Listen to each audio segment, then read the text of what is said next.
ጤና ይስጥልን ክቡራን ተመልካቾቻችን ከኢሳት ነፃ የህዝብ ሚዲያ ኢሳት ዲጂታል ተጀምሯል። ከዘገባዎቹ ጋር ትግስት ተስፋዬ ነኝ። አብራችሁ ነው።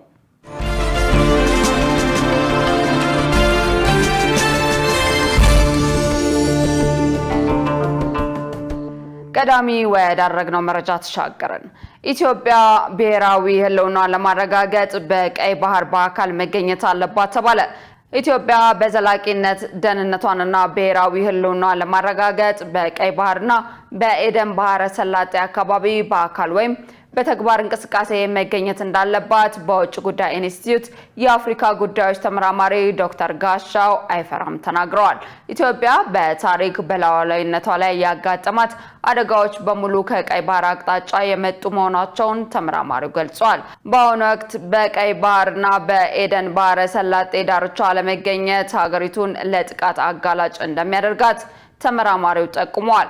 በቀጠናው እየተባባሰ የመጣው የደህንነት ስጋት የባህር ኃይልን አስፈላጊነት ጎልቶ እንዲወጣ ማድረጉን አስረድተዋል።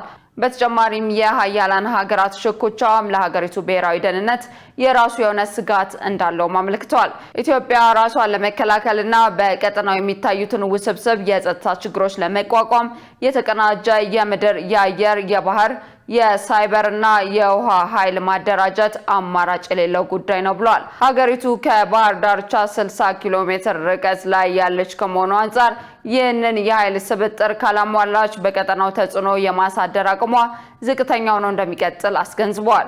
የኢትዮጵያ የባህር በር ጥያቄ የህግ፣ የታሪክ፣ የብሔራዊ ደህንነትና የኢኮኖሚ አመክንዮች ያሉት በመሆኑ በቀይ ባህር በአካል መገኘት ለህልውና ወሳኝ መሆኑን አረጋግጧል ሲል የዘገበው ጋዜጣ ፕላስ ነው። 52 የግል ከፍተኛ ትምህርት ተቋማት አገልግሎት እንዳይሰጡ መታገዳቸው ተገለጸ።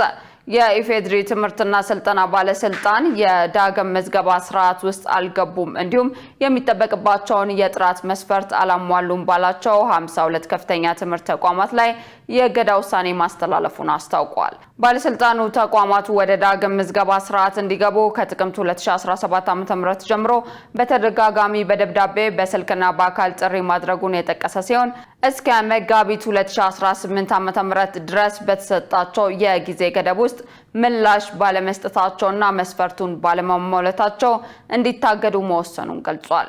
ባለስልጣኑ እነዚህ ተቋማት በዜጎች ላይ ያደረሱት ያለውን ጉዳት ለመክታት በአስቸኳይ አገልግሎት መስጠት እንዲያቆሙና አስፈላጊው የህግ እርምጃ እንዲወሰድባቸው ሲል በደብዳቤ ባለድርሻ አካላትን ጠይቋል። በዚህም ክልሎችና የከተማ አስተዳደሮች የተቋማትን እንቅስቃሴ እንዲቆጣጠሩና ህጋዊ እርምጃ እንዲወስዱ ጥሪ አቅርቧል። ክቡራን ተመልካቾቻችን ከኢሳት ነፃ የህዝብ ሚዲያ ኢሳት ዲጂታል አሁንም እንደቀጠለ ነው። በቀጣይነት ወደ ውጭ ዘገባ እናምራለን። ዶናልድ ትራምፕ አሜሪካ የኢራንን የካርግ ደሴት ልትወስድ እንደምትችል ፍንጭ ሰጡ። በሌላ በኩል ኢራን የባህር ኃይሏ አዛዥ መገደላቸውን አረጋግጣለች። ሸሪፍ ኢማም ተጨማሪ ያለው የአሜሪካው ፕሬዝዳንት ዶናልድ ትራምፕ በፐርሺያ ባህረ ሰላጤ የኢራን ዋነኛ የነዳጅ ማዕከል የሆነውን የካርግ ደሴት የአሜሪካ ኃይሎች ሊቆጣጠሩት ይችላሉ የሚል ሐሳብ አቅርበዋል። ይሄ ትራምፕ አስተያየት የተደመጠው ከፋይናንሽል ታይምስ ጋር የነበራቸውን ቃለ ምልልስ ሰኞ ዕለት ባወጣው ጽሑፍ ነው። ምናልባት የካርግን ደሴት ልንወስድ እንችላለን፣ ምናልባትም ላንወስድ እንችላለን፣ በርካታ አማራጮች አሉን ሲሉ ትራምፕ ለጋዜጣው ነግረዋል። ይህ ማለት ለተወሰነ ጊዜም ቢሆን እዚያ ካርግ ደሴት ማለታቸው ነው መገኘት ይኖርብናል ብለዋል። አክለውም ኢራን በሆርሙዝ ሰርጥ በኩል 20 የነዳጅ ጫኝ መርከቦች ከሰኞ ጠዋት ጀምረው ለቀጣይ ጥቂት ቀናት እንዲተላለፉ ፈቅዳለች ብለዋል።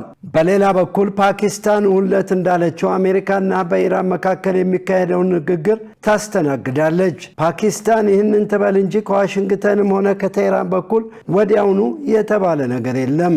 ከዚህ ባለፈም ለወራት የዘለቀውን ጦርነት ለማስቆም የሚደረገው ንግግር ቀጥተኛ ይሁን አይሁን የታወቀ ነገር የለም ተብሏል። የኢራን ፓርላማ አፈ ጉባኤ መሐመድ ባገር ቃሊባፍ በፓኪስታን የቀረበውን ሐሳብ አጣጥለውታል። ለዚህ ደግሞ ምክንያት ነው የተባለው አሜሪካ በምድር ላይ ለመዋጋት የሚያስችል ስልጠና የወሰዱ 2500 የአሜሪካ የባህር ኃይል ወታደሮች ወደ መካከለኛው ምስራቅ መድረሳቸውን ተከትሎ ነው። አፈ ጉባኤው አክለው ሲናገሩ የአሜሪካ ወታደሮች ምድር ላይ እስኪደርሱ እየጠበቅን ነው። በእሳት ልናቃጥላቸውና በአካባቢው ያሉ አጋሮቻቸውን ልንቀጣ ማለታቸውን የመንግስት ሚዲያ ዘግቧል። ይህ በእንዲህ እንዳለ ኢራን የአብዮታዊ ዘብ የባህር ኃይል ዋና አዛዥ መገደላቸውን አረጋግጣለች። እስራኤል ሐሙስ ዕለት የኢራን የባህር ኃይል ሬር አድሚራል አሬዛ ታንክስሪ መግደሏን አስታውቃ ነበር። ሰኞ ዕለት ከአብዮታዊ ዘብ በወጣና በመንግስት ቴሌቪዥን በተላለፈ መልእክት አዛዡ ባጋጠማቸው ከፍተኛ ጉዳት ሕይወታቸው ማለፉ ተነግሯል። መኮንኑ በተለይ በሆርሙዝ ሰርጥ ላይ ኢራን ያላትን ቁጥጥር እንድታጠብቅ በማድረግ በኩል ከፍተኛ ድርሻ ነበራቸው ተብሏል።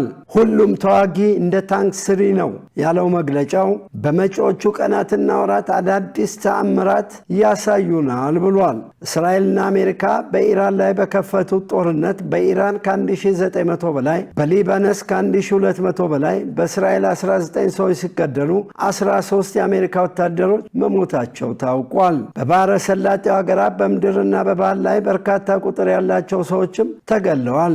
በኢራንና በሊባኖስ በሚሊዮኖች የሚቆጠሩ ሰዎች ደግሞ ከቤት ንብረታቸው ተፈናቅለዋል። መረጃው የአሶሺየትድ ፕሬስ ነው። ዩክሬን በሩሲያ የኢነርጂ መሰረተ ልማት ላይ የምታደርገውን ጥቃት አጠናክራለች ተባለ። ዩክሬን በሩሲያ ግዛት ውስጥ በሚገኙ ቁልፍ የኢነርጂ ተቋማት ላይ የምታካሄደውን ጥቃት በከፍተኛ ደረጃ ማስፋፋቷን ከሞስኮ የወጡ ዘገባዎች አመልክተዋል። በዚህም ዘመቻ የነዳጅ ማጣሪያዎች፣ የነዳጅ ማከማቻ ዴፖዎችና የወደብ መሰረተ ልማቶች ዋነኛ የጥቃት ኢላማ ሆነዋል።